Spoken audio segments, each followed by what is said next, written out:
So this the final week of our Lent course, if you like, our Lent reflections, looking at the phrase tread gently. Where did that come from, and how did that get itself into the Vision Refresh? I really love this phrase. I think it speaks really well of what we're trying to say. There's a poem by William Butler Yeats, which is called She Wishes for the Cloths of Heaven. And there's a lovely phrase in that where it says, tread gently, for you tread on my dreams. And there is a forward focus to this theme. This is about how do we care for the earth in which we live so that we're not treading on the dreams of future generations. You know, how do we tread gently through the world and look after the whole of the created order with respect, seeing ourselves as part of the creation? You know, human beings are wonderful, but also can cause great destruction. So how do we live at peace with our natural world? And of course, here in Cumbria, you know, this is a really easy one to think about, isn't it? Tread gently makes me think about walking on the mountains, walking on the fells, which we've not been able to do so much recently, but when we can again, just that sense of respecting, of treading, of walking through the world. So it's a kind of forward-facing, moving thing, but doing that with great respect. The phrase says we will seek to safeguard the integrity of God's creation, to sustain and renew the life of the earth. A few weeks ago, we spoke of the Bible being bold and dramatic. Bit different this time around this week. What is the Bible saying about treading gently? Yeah, it's that word gently. And actually, somebody has suggested to me that maybe you could circulate all of the adverbs to go with all of the verbs, you know, so we could speak gently as well, and we could care daily as well as care deeply. So, you know, you could have a bit of fun with that if you wanted to experiment. But yes, this is about being humble in response to the natural world, to the environment. So it is thinking, how do I leave a small footprint? What can I do to not add to environmental destruction? So that I'm guessing these will be really simple things that we're all used to, things like changing to eco-friendly light bulbs, not driving as much.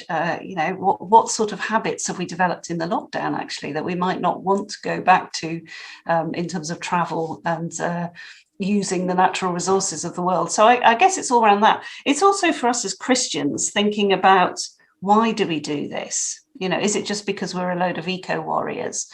Or we might be, to be an eco warrior is a good thing, but it might also be because the Bible tells us to do this, and the Bible encourages us to do this. So in Isaiah 11:9, God says, they will neither harm nor destroy on all my holy mountain, for the earth will be full of the knowledge of the Lord as the waters cover the sea. You know, so that real sense of the whole earth being full of God. So that's why we as Christians respect the environment, because we see it as godly, we see it as God's creation, as we are. And this week's reading?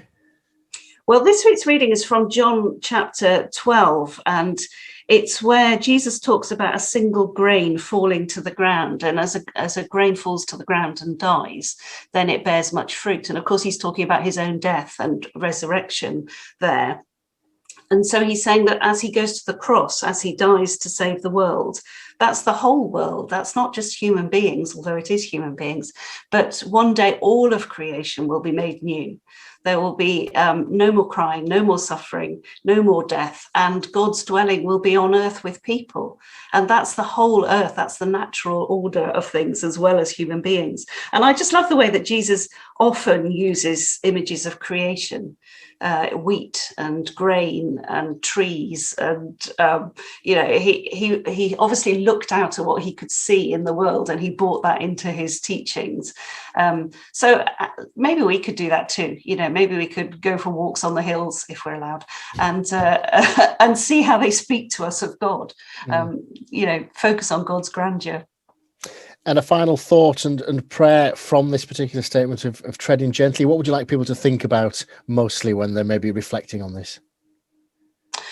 Well, I think I'd love people to think about, why do we want to care for the environment? I think if you go to the Lent resources on the website, there's some further links to Christian environmental charities, and some ways of some Bible studies, really, some ways of thinking about biblically, why are we called to care for the environment? So I'd love people to do a little bit of that thinking.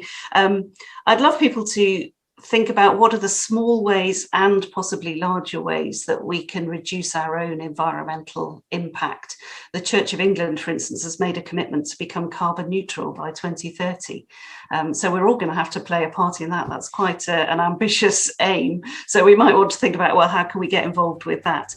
And I think above all, I just encourage people to worship the God who made all of this. To perhaps look out your window, look at the hills, look at a daffodil, and thank God for his creation, see ourselves as part of the natural world, and give great thanks to our Creator.